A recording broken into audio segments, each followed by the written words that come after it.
Nah, di era teknologi ini tentu akan bisa menghasilkan wirausahawan bidang literasi, bidang bahasa, sastra Indonesia. Pak Romadi dalam pembelajaran yang tentu diharapkan oleh Pak Presiden, ini menghasilkan SDM-SDM yang unggul, kreatif, inovatif, dan produktif di era teknologi, maka di mata kuliah Pak Romadi Edupreneur, Pak Romadi membentuk bersama mahasiswa namanya Wirausaha Literasi Kendingan. Wirausaha Literasi Kendingan ini menjadi wadah bagaimana mereka mengimplementasikan bahasa sebagai alat untuk bisa menghasilkan karya, memberikan jasa. Baik dalam jasa editor, kemudian jasa misalnya proofreader, kemudian jasa dalam bimbingan belajar bahasa Indonesia untuk penutur asing, dan lain sebagainya. Jasa desain, content writer, kemudian penulis quote, dan lain sebagainya. Ini menjadi salah satu wujud nyata bagaimana kita merealisasikan untuk orientasi pengembangan bahasa sebagai perwujudan implementasi dalam wirausaha literasi dalam bidang bahasa dan sastra Indonesia. Artinya apa? Orientasi penggunaan bahasa ini menjadi salah satu bagian karakteristik yang harus dimiliki oleh seluruh masyarakat Indonesia. Karena dengan bahasa, tadi saya katakan, sebagai bagian dari jati diri bangsa. Bahasa sebagai jati diri bangsa. Artinya, ajining diri gumantung ing lati, ajining rogo gumantung ing busono.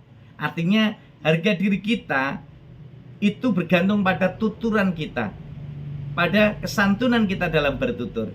Tapi harga diri kita juga bergantung pada pakaian yang kita pakai. Artinya ini menjadi salah satu bagian kemasan bagaimana pemerintah ingin menghasilkan profil-profil pelajar Pancasila untuk membangun SDM yang unggul di masa depan pada era teknologi. Maka Prodi S2 PGSD harus mampu meletakkan dasar, pondasi dasar bagaimana guru-guru ke depan, guru-guru SD, dosen-dosen PGSD mampu meletakkan dasar, meletakkan 6 pilar pengembangan yang tentu saja harus diwujudkan oleh pemerintah ini, yakni beriman, bertakwa kepada Tuhan Yang Maha kepada Tuhan Yang Maha Esa, dan berakhlak mulia. Maka dalam konsep ini berakhlak mulia menjadi kata kunci. Yang kedua, mandiri, membangun kemandirian, jiwa kemandirian untuk anak didik kita. Yang ketiga, bernalar kritis. Bagaimana mereka bisa menyelesaikan masalah tanpa masalah, seperti Pegadaian.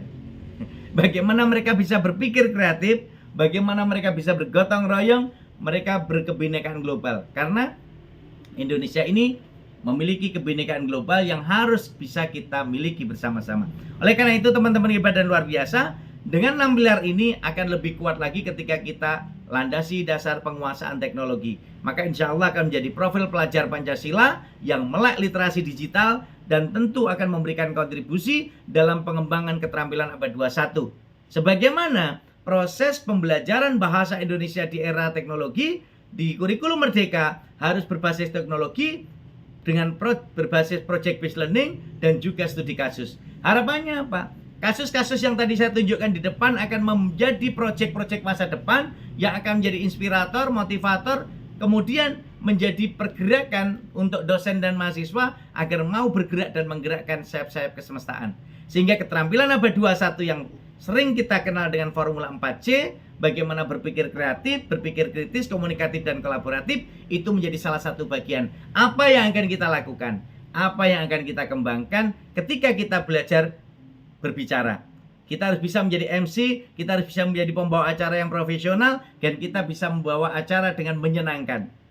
Bagaimana ketika kita menyimak? Dengan menyimak kita akan mampu melihat berbagai hal, kita akan menjadi kritikus, kita akan menjadi analis, dan kita akan menjadi orang-orang yang memberikan kontribusi pengembangan dalam bidang yang tentu kita simak.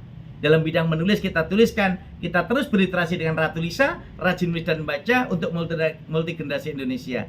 Dalam bidang membaca tentu kita akan bisa memberikan hasil bacaan-bacaan, bisa membaca indah, membaca literer, membaca apapun. Itu menjadi kontribusi nyata pada kita. Maka di era Merdeka Belajar ini, pada kurikulum Merdeka ada Merdeka Kampus, ya, ada Merdeka Belajar Kampus Merdeka. Teman-teman bisa magang nanti direkognisi dengan 20 SKS. Kemudian pengembangan diri teman-teman ketika KKN bisa dihargai dengan rekognisi. Semua dalam rangka untuk implementasi keilmuan teoritisnya, bukan sekedar belajar teori.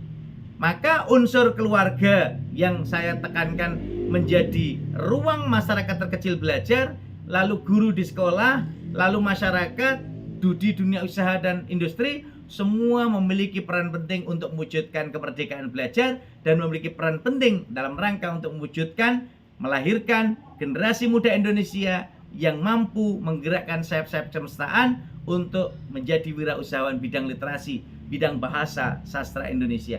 Nah, oleh karena itu, Merdeka Belajar ini menjadi program pemerintah dari pusat dan daerah. Tentu saja kita lakukan berbagai program yang menjadi 4 pilar kebijakan ini terkait dengan ujian sekolah berstandar nasional, ujian nasional yang sekarang sudah ditiadakan, diganti dengan monitoring di kelas 2-nya. Kemudian RPP yang diringkas, yang lebih disederhanakan dengan pembelajaran atau sekolah berbasis zonasi. Ini semua menjadi salah satu pilar upaya kita untuk bisa melihat bagaimana letak proses yang tentu bisa kita lihat kompetensi siswa itu terintegrasi di dalamnya. Tetapi yang mau saya tekankan, belajar bahasa Indonesia di era Merdeka Belajar tentu harus kita lihat bagaimana kita bisa menggerakkan sayap yang kita inginkan pada pilar pemerintah menginginkan 3 pilar.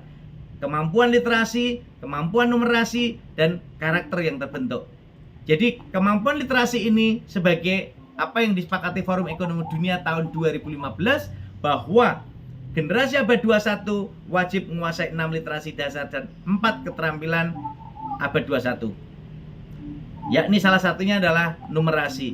Ada literasi menulis membaca, literasi saintis, literasi keuangan, literasi digital, literasi budaya dan kewargaan. Semua komponen-komponen itu menjadi satu kesatuan untuk membentuk karakter yakni profil pelajar Pancasila.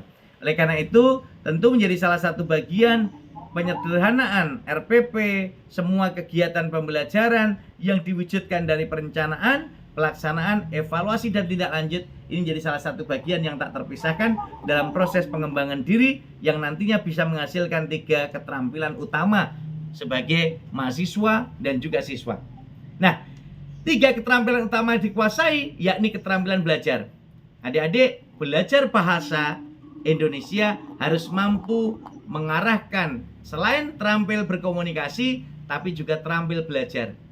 Belajar bagaimana belajar bagaimana memetakan pikiran kita, kemampuan untuk membaca, kemampuan untuk memetakan ranah kognitif kita. Sehingga kalau itu semua kita lakukan, insya Allah kita akan menggerakkan sayap kita untuk keterampilan berpikir, kemampuan untuk memecahkan masalah, membuat keputusan yang final, dan akhirnya itu akan menjadi bekal kita untuk keterampilan hidup, manajemen diri, visi, kemampuan beradaptasi, komunikasi, manajemen konflik, manajemen waktu. Ini semua implementasi dari pembelajaran bahasa.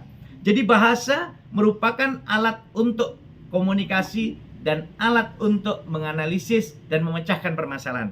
Jadi teman-teman ketika membelajarkan bahasa di era Merdeka Belajar, ada kurikulum Merdeka, orientasinya bagaimana anak-anak bisa memiliki kemampuan berliterasi. Nah, literasi digital, literasi menulis membaca, literasi numerik, literasi keuangan, literasi sains, literasi budaya dan kewargaan.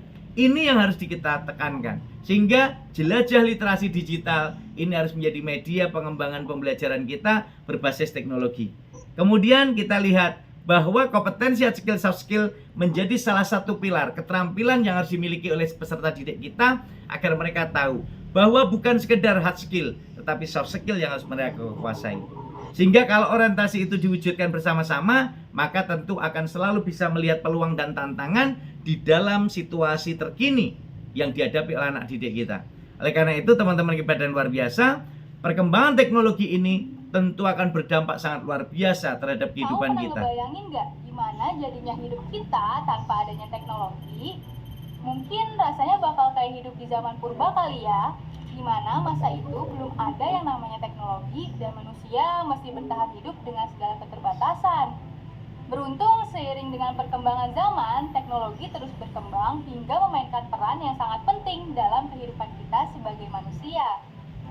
Gak bisa dipungkiri, itulah peran teknologi dalam kehidupan kita. Maka untuk bisa menerapkan itu semua, menguasai teknologi, teman-teman harus menguasai formula 4C. Berpikir kreatif, berpikir kritis, komunikatif, dan kolaboratif. Dan ditambah dengan penguasaan TI dan juga penguasaan bahasa asing. Insya Allah itu akan menjadi bekal modal dasar ketika teman-teman membelajarkan bahasa Indonesia di sekolah. Nantinya teman-teman menjadi guru SD, menjadi dosen PGSD untuk menggerakkan sayap-sayap kesemestaan ini. Jadi pembelajaran bahasa Indonesia pada kurikulum Merdeka betul-betul bagaimana menggerakkan mereka mampu berliterasi digital, mampu berliterasi menulis dan baca, mampu berliterasi multidimensi, agar nantinya mereka bisa menguasai 6 literasi dasar ini. Literasi menulis dan membaca, literasi numerik, keuangan, digital, sains, budaya, dan kewargaan. Dan itu semua dalam rangka mendukung program pemerintah Gerakan Literasi Nasional.